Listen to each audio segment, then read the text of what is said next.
It's Grow TV, where we grow together and learn about God. What's up, everybody, and welcome to Grow TV. I am Steve, and this right here is a piece of clay. But it won't be for long, because I'm about to transform it into something else, into something incredible, something amazing, something other than a lump of clay. This is a little game I'd like to play called Clay Play. The cool thing about clay is how much you can use your imagination. Anything you can imagine, you can make. If it doesn't turn out right, you just smash it down and try it again. Okay, so here's round one of Clay Play. Here we go. Well, I made something that looks like a cat, or a dog, or a horse. I don't know, it's something like all three of them at the same time. You know what, I think I can do better. All right, sorry cat, sorry dog, sorry whatever you are. Clay Play, round two, here we go. Looks like a cat or a dog or a horse thing again. I'm not sure why this keeps coming out like this. I'm sure I can imagine something different. Okay, it's cool.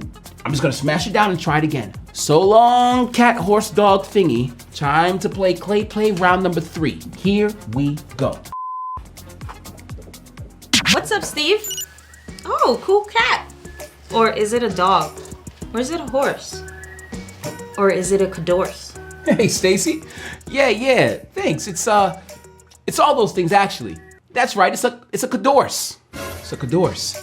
I totally made that up. I totally made that name up as well too. Yeah, you know, I'm inspired by bringing things together that are different and you just put them right in. Okay, I couldn't make anything else. Look, I don't know what's wrong. No matter how many times I've tried and I've tried, I just keep on making that creature from before. Okay, well, maybe I can help. Let's make something together. I have some more clay here. So we can put them together and make something great. All right, so here is another round of Clay Play. Here we go. Oh, yo, that is actually cool. Yeah, we did great. It's a jar. It's a jar. Okay. And I'll tell you what it's not. It's not a cadorse. And that's awesome. You know what, Stacey? I'm glad you came to help. No problem. Glad to do it. There is a story from 2 Kings where God used a lot of jars and the prophet Elijah to help someone at just the right moment. Does this story happen to have any cat, horses, or dogs in it? No, but do you still want to hear it? Oh yeah, well, sure. The story comes from 2 Kings chapter 4, and like I said, it involves the prophet Elisha. Elijah. That was the guy who kind of took over for Elijah, right? That's right. Elijah was now with God in heaven, so Elisha took over the job of listening to God and sharing God's message with the people. That sounds like a pretty big job.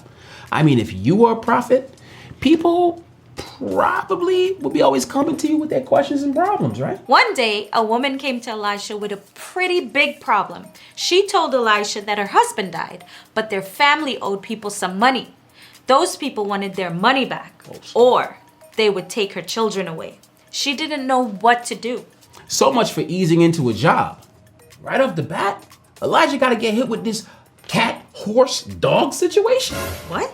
It's just a figure of speech for big problems. How I say it. Anyway, Elisha knew God wanted to help this woman, so Elisha asked what she had in her house. He was thinking of a way for her to make some money. And the woman only had a small jar of olive oil. Oh, that's where the jar comes in.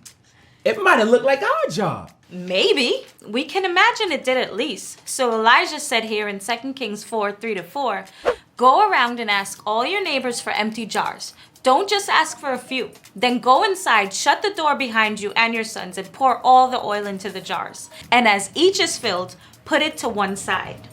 Hang on. She only had one jar of oil, but she was supposed to fill up a bunch of other jars with just one jar of her own? Yo, this Elijah guy ain't think this through. Actually, he did.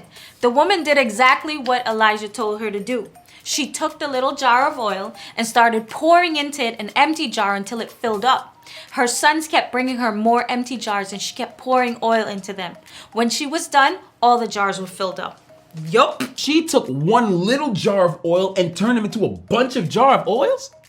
That's like, yo, that's a miracle. It was. The oil was enough for the woman to pay all the money she owed. In 2 Kings 4:7, it says, she went and told the man of God, and he said, go sell the oil and pay your debts. You and your sons can live on what is left. So hold on. Not only could she pay off all her debt, but she was able to live on what was left? Yo, that's incredible. It's probably better than she could have imagined.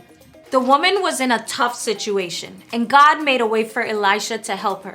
Helping each other is a way to show we care for others. Sometimes we are the ones who need help. Sometimes we are the ones who can help someone else. And when those situations happen, we can remember Elisha and this woman's story and remember that God asks us to help each other.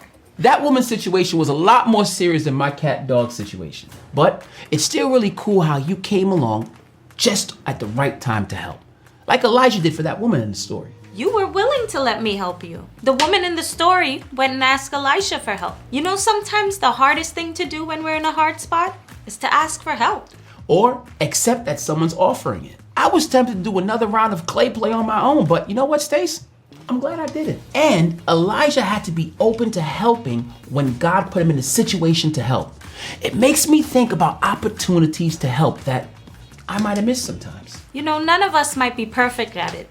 But if we can, always remember that God asks us to help each other. It will keep us open to being helped and helping others when the moment comes. That's the way that God meant it for it to be. Being helped and helping others. Imagine that. Come on, it's been fun doing some clay play with you and learning a story from the Bible. It's always good to learn and grow together. See you next time.